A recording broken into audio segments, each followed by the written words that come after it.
Hi hello friends, super കൺമണി സീരിയലിൻ്റെ ഒരു latest റിവ്യൂയിലേക്ക് എല്ലാവർക്കും സ്വാഗതം.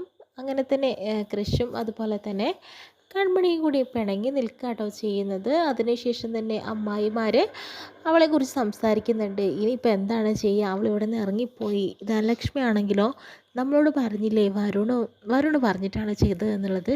നമുക്കും അതനുസരിക്കാതെ നിവർത്തിയൊന്നുമില്ലല്ലോ. ഇനി വരുന്നിടത്ത് വെച്ച് തന്നെ കാണാം, നമുക്കെല്ലാം തന്നെ നോക്കിക്കാണാം എന്ന രീതിയിലൊക്കെ അമ്മായിമാർ സംസാരിക്കുന്നു.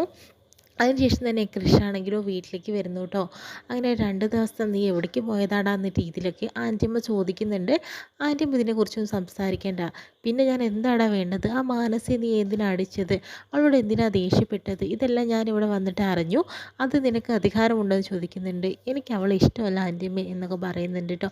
അതെന്താടാ നിനക്ക് ഇഷ്ടമല്ലാത്തത്, ഇനി അക്ഷരം മിണ്ടിപ്പോയതെന്ന് പറയുന്നു. എനിക്കിഷ്ടമില്ല പെണ്ണിനല്ലേ ഞാൻ കല്യാണം കഴിക്കുള്ളൂ എന്ന് പറഞ്ഞിട്ട് ആൻറ്റിയമ്മ അവനെ അങ്ങനെ പറയുന്ന സമയത്ത് തന്നെ ആൻറ്റിയമ്മ അടിക്കുന്നുണ്ട് കേട്ടോ കൃഷിനെ. അപ്പോഴത്തേനും ദേഷ്യത്തോടു കൂടി തന്നെ കൃഷി അവിടെ നിന്ന് വീണ്ടും ഇറങ്ങിപ്പോവാട്ടോ ചെയ്യുന്നത്. ഓഫീസിൽ തന്നെ ഇറങ്ങിപ്പോകുന്നു. അവിടെ ഗസ്റ്റ് റൂമിൽ എന്തായാലും കൺമണി ഉണ്ട്, അതൊന്നും അറിയില്ല. പക്ഷെ അവിടെ പോയി റെസ്റ്റ് ചെയ്യാമെന്ന് വിചാരിച്ചിട്ട് കൃഷി അങ്ങോട്ട് പോണ സമയത്ത് തന്നെയാണ് പെട്ടെന്ന് വാതിൽ തുറക്കുമ്പോൾ കൺമണി ആയിട്ടോ കാണുന്നത്. കൺമണി താഴെ വീഴുന്നുണ്ട്. അങ്ങനെ ക്രഷ് അവളെ ചേർത്ത് പിടിക്കുന്നുണ്ട് കേട്ടോ. എന്തായാലും ഇന്നത്തെ രാത്രി അവർ രണ്ടുപേരും അതിനകത്ത് തന്നെ ആയിരിക്കും.